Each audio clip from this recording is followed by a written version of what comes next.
যে কার্যকর সেচ ব্যবস্থার অংশ হইতো, যেখানে নির্ভরযোগ্যভাবে নদীর পানি কৃষি জমিতে পৌঁছাইতো, তাহলে সেটা কৃষি উৎপাদন বাড়াইতো। তখন বলা যেত এটা একটা ইনভেস্টমেন্ট। যদি খাল খনন এমন ভাবে করা হয় যাতে শহর বা গ্রামে জলাবদ্ধতা কমে, বন্যার ক্ষতি কমে, তাহলে এটা অর্থনৈতিকভাবে যুক্তিযুক্ত হতো। কিন্তু বাস্তবে কি হইতেছে?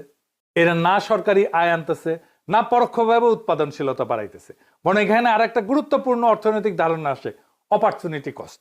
মানে একটা রাষ্ট্র যখন হাজার হাজার কোটি টাকা খাল খননে ব্যয় করবে, তখন সেই টাকা অন্য কোথাও খরচ করা যায় কিনা, অন্য কোথাও খরচ করলে বেশি বেনিফিট আসে কিনা, সেটা তো দেখতে হবে। প্রশ্ন হইল, এই টাকা কি কোনো বড় রিজার্ভার নির্মাণে ব্যবহার করা যেত না, যেখানে পানি ধরে রাখা যেত? এই টাকাটা কি নদী ব্যবস্থাপনায় ব্যবহার করা যেত না, ড্রেনেজ সিস্টেমে ব্যবহার করা যেত না, বা আধুনিক সেচ প্রযুক্তিতে বিনিয়োগ করা যেত না? যদি সেই বিকল্পগুলো বেশি কার্যকর হইতো, তাহলে খাল খনন শুধু অকার্যকরী না, বরং একটা অপচয়মূলক সিদ্ধান্ত হইয়া দাঁড়ায়।